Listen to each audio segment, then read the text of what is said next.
달아달아 밝은 달아. 지난 13일 올해 가장 큰 보름달 슈퍼문이 떴습니다.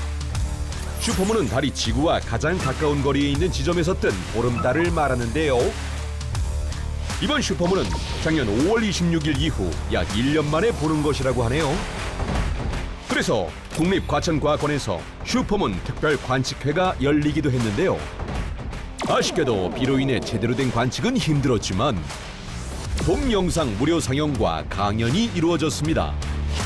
하지만 이번 기회를 놓쳤다고 슬퍼하지 마세요. 전국과학관에서는 여름방학을 맞아 다양한 천문 프로그램을 준비했으니까요. 국립광주과학관에서는 8월 별빛학교와 밤하늘 관측대장, 페르세우스 유성우 공개 관측 등이 준비되어 있고요. 국립과천과학관에서는 천체투영관 우주아카데미, 여름방학엔 우주학교, 반짝반짝 별자리 여행 등이 준비되어 있습니다. 이외에도 전국과학관 천체관측소에서 체험 프로그램을 운영 중이니까요. 올여름 별을 보며 낭만을 즐겨보시는 거 어떨까요? 꽈떡. 혹시 밖에서 와이파이 많이 사용하시나요?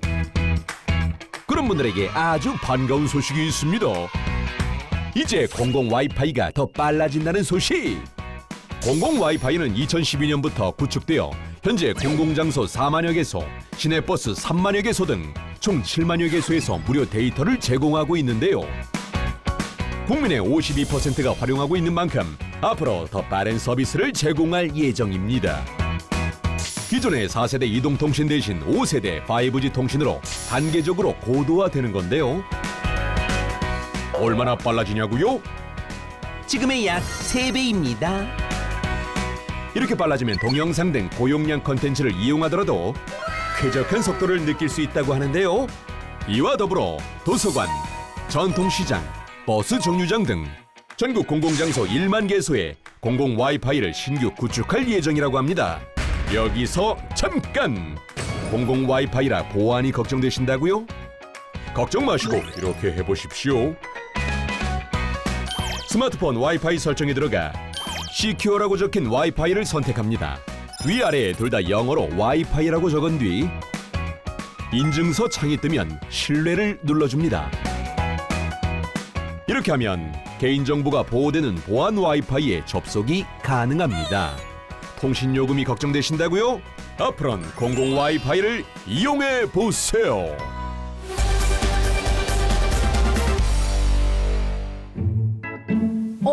어머 얘 세란아, 이거 저거 네가 좋아하는 프로그램 아니니? 내가 좋아하는 진주 귀걸이를 안 한 소년한다.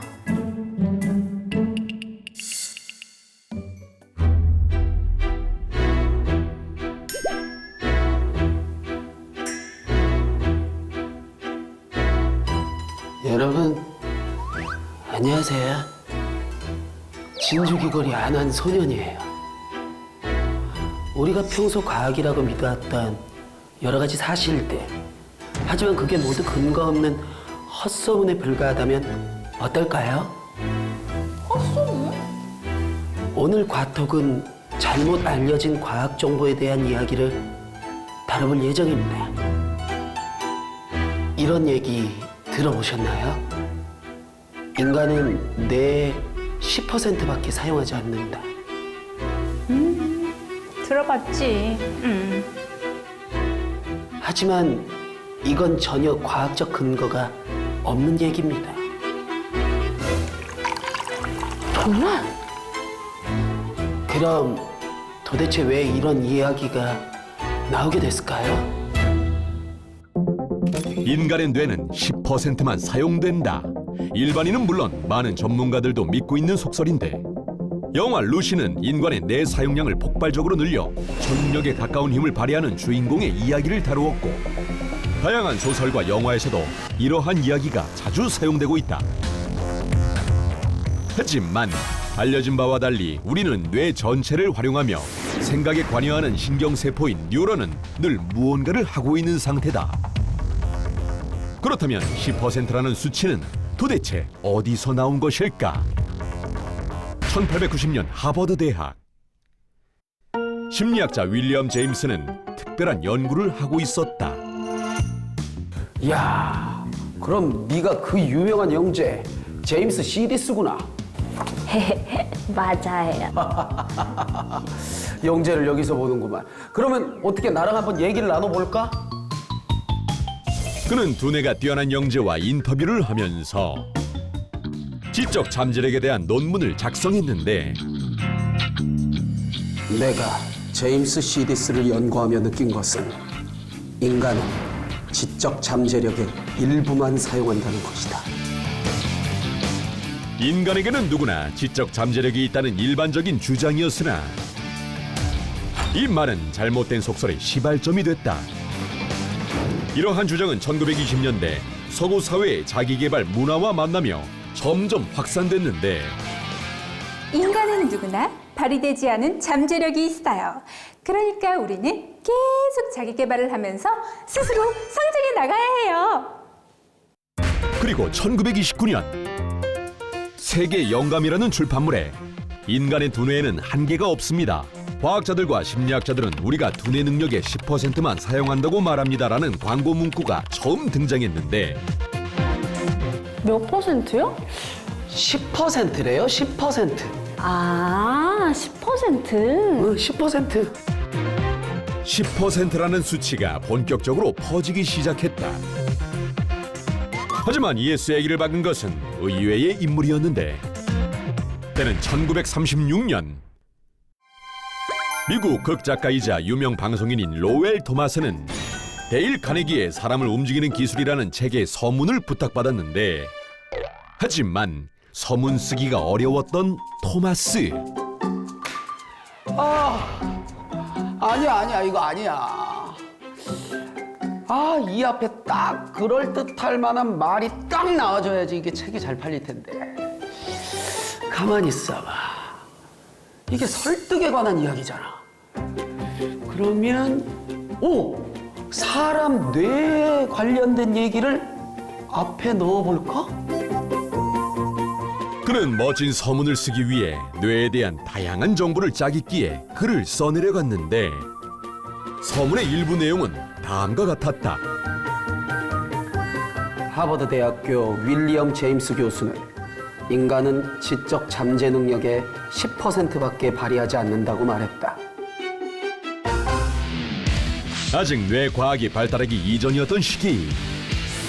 관련 연구도 별로 없었기에 유명인의 발언은 사실처럼 굳혀지고 말았다. 결국 그의 잘못된 인용으로 인해 10% 이론은 지금까지도 잘못된 상식이 된 셈이다. 하지만 안타깝게도 이러한 예는 또 있습니다. 네? 또 있다고? 바로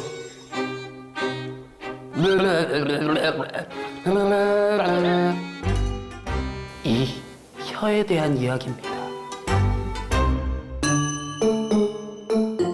자, 여러분, 우리가 맛을 느끼는 곳은 어디일까요? 혀요. 맞습니다. 혀입니다. 자, 혀를 한번 보여드릴게요. 자, 혀는 이런 모양으로 이제 맛을 느낄 수가 있어요. 우리 혀에는 단맛, 짠맛, 쓴맛, 신맛을 느끼는 부위가 따로 존재하고 이를 따로 표현해 놓은 것이 이 그림이었는데 혀 끝은 단맛, 중간 양옆은 짠맛, 안쪽 양옆은 신맛, 맨 안쪽은 쓴맛을 느낀다는 것이었다. 자, 그러면 같이 체험을 한번 해볼까요? 자, 여기를 보시게 되면 혀의 요 옆부분, 여기가 이제 짠맛을 느끼는 부분입니다. 짠맛. 자, 그러면 요 앞에 설탕물이 있으니까 설탕물을 팔대에 찍어서 요 짠맛 부분에 찍어보세요. 단맛이 혹시 나는지. 단맛이 나는데요? 에? 아니, 여긴 짠맛이 나는 부분인데 단맛이 날 수가 없는데? 저는 단맛이 나서 단맛이 난다고 말씀드린 건데 왜 단맛이 나냐고 하면 드라마 봤구나. 한편 아파. 약 먹어야 되는데 약 많이 쓸 것 같은데 혀 안쪽이 쓴맛이니까 앞쪽으로 해서 먹어야겠다. 그 그렇게 잘 조준해 먹어봤지만 뭐야, 왜 이렇게 써? 아니, 뭐지? 내 혀가 고장났나? 하지만 혀는 아무런 잘못이 없었다. 바로 이 정보가 잘못됐던 것. 사실 이 혀지도 그림은 19세기 독일 연구자 헤니히가 만든 것인데 그의 주장은 우리가 알던 것과 사뭇 달랐다. 자, 이 그림 보이시죠? 여기 표시된 혀의 각 부분은 다른 부분에 비해 특정 맛에 더 예민하지만 사실 그 정도는 미미합니다. 미미합니다. 하지만 그의 연구 내용은 1942년 심리학자 에드윈 G 보링이 번역하던 중 잘못 해석되고 말았다. 혀 맞지도. 그 사람은 혀로 이렇게만 맛을 본단 말이지. 신기하구만. 그렇게 잘못된 내용은 전 세계로 뻗어나갔고 결국 모두의 상식이 된 것인데 2006년 네이처지에서도 이것은 잘못된 내용이다라고 정식 발표했으나 모두의 생각을 바꾸는 효과는 거두지 못했다.